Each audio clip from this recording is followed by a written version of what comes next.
എലപ്പുള്ളി മദ്യക്കമ്പനി വിവാദം ബിജെപി രണ്ടാം ഘട്ട സമരത്തിലേക്ക് ഈസ്റ്റ് ജില്ലാ അധ്യക്ഷൻ പ്രശാന്ത് ശിവന്റെ നേതൃത്വത്തിൽ 20 മുതൽ സമര പ്രചരണ ജാഥ നടത്തും. മന്ത്രി എം പി രാജേഷ് മദ്യക്കമ്പനിയുടെ വക്താവായെന്ന ബിജെപി സംസ്ഥാന general secretary C Krishnakumar. Oasis കമ്പനിയുടെ PRO ആണോ മന്ത്രി എം പി രാജേഷ് എന്ന് ചോദിച്ച സി കൃഷ്ണകുമാർ മദ്യക്കമ്പനി മാധ്യമങ്ങളോട് പറയാത്ത കാര്യങ്ങളാണ് മന്ത്രി പറയുന്നതെന്നും ആരോപിച്ചു.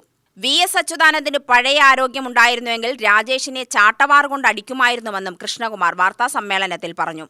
കേരളത്തിലെ തദ്ദേശ സ്വയംഭരണ സ്ഥാപനങ്ങളുടെ അധ്യക്ഷന്മാരെ ഈ മഴവെള്ള സംഭരണി കാണിക്കാൻ കൊണ്ടുപോയിരുന്നുവെങ്കിൽ അത് കേരളത്തിലെ നിരവധി പഞ്ചായത്തുകൾക്ക് കുടിവെള്ളക്ഷാമം അനുഭവപ്പെടുന്ന പഞ്ചായത്തുകളിൽ കുടിവെള്ളക്ഷാമം പരിഹരിക്കാൻ ഉപകാരപ്പെടുകയുള്ളൂ.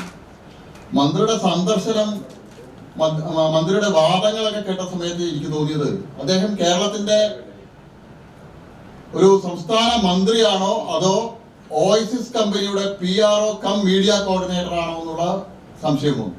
മദ്യക്കമ്പനിക്ക് വേണ്ടി ഇത്രയേറെ വാദിക്കാൻ, മദ്യക്കമ്പനിക്ക് വേണ്ടി ഇത്രയേറെ ജോലി ചെയ്യാൻ ശ്രീ എം പി രാജേഷിനെ പ്രേരിപ്പിക്കുന്ന ഘടകം എന്താണെന്നുള്ളത് കേരളത്തിലെ ജനങ്ങൾ അറിയാൻ ആഗ്രഹിക്കുക.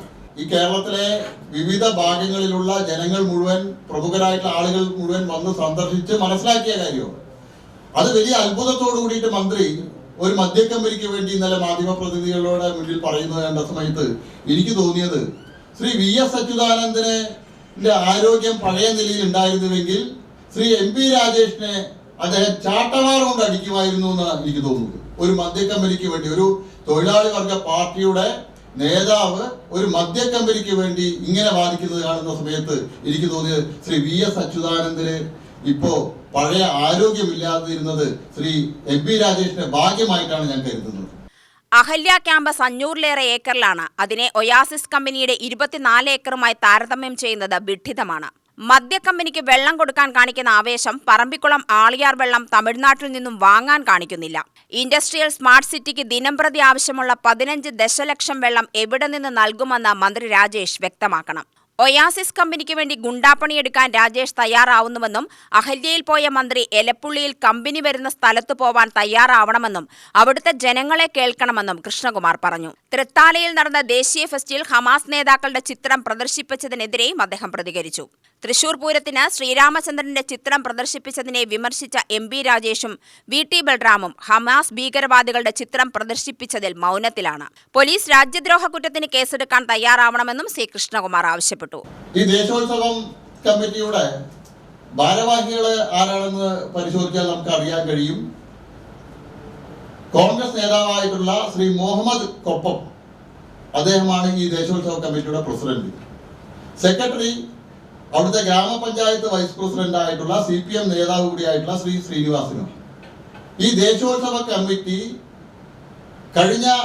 ഈ ദേശോത്സവം സംഘടിപ്പിക്കുന്നത് എല്ലാ സമയത്തും രാജ്യദ്രോഹപരമായിട്ടുള്ള ഇത്തരം കാര്യങ്ങളാണ് അവിടെ നടത്തുന്നത്. ദേശോത്സവത്തിന്റെ പേരിൽ അതിന് മുമ്പിലത്തെ വർഷം നടത്തിയ സമയത്ത് സദാം ഹുസൈന്റെ ചിത്രങ്ങളാണ് ഈ ദേശോത്സവത്തിന്റെ എഴുന്നള്ളിപ്പിന് ഉപയോഗിച്ചത്.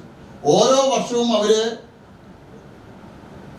ഭീകരവാദികളുടെയും അതുപോലെ തന്നെ തീവ്രവാദ പ്രവർത്തനങ്ങൾ നടത്തുന്ന, ആഗോളതലത്തിൽ തീവ്രവാദ പ്രവർത്തനങ്ങൾക്ക് നേതൃത്വം കൊടുക്കുന്ന ആളുകളാണ് ഇവിടെ ചിത്രങ്ങൾ വെച്ചുകൊണ്ടാണ് ഈ ദേശോത്സവത്തിന്റെ എഴുന്നള്ളിപ്പ് നടക്കുന്നത്. ശ്രീ എം പി രാജേഷും ശ്രീ VT ബൽറാമും എല്ലാം തൃശൂർ പൂരത്തിന് ശ്രീരാമചന്ദ്രന്റെ ചിത്രം എഴുന്നള്ളിച്ച സമയത്ത്, ഫോട്ടോ എഴുന്നള്ളിച്ച സമയത്ത് വലിയ വിമർശനം നടത്തിയ ആളുകളാണ്. തൃശൂർ പൂരത്തിന് എങ്ങനെ ശ്രീരാമചന്ദ്ര ഭഗവാന്റെ ചിത്രങ്ങൾ പ്രദർശിപ്പിക്കുന്നു ചോദിച്ച ആളുകളാണ്. ഇപ്പോ ഹമാസ് ഭീകരരുടെ ചിത്രങ്ങൾ അവിടെ എഴുന്നള്ളിപ്പിന് ഉപയോഗിച്ചിട്ട് പോലും ഈ നിമിഷം വരെ അതിനെ തള്ളിപ്പറയാനോ അതിനെ അപലപിക്കാനോ ശ്രീ എം പി രാജേഷും ശ്രീ VT ബൽറാമും തയ്യാറായിട്ടില്ല.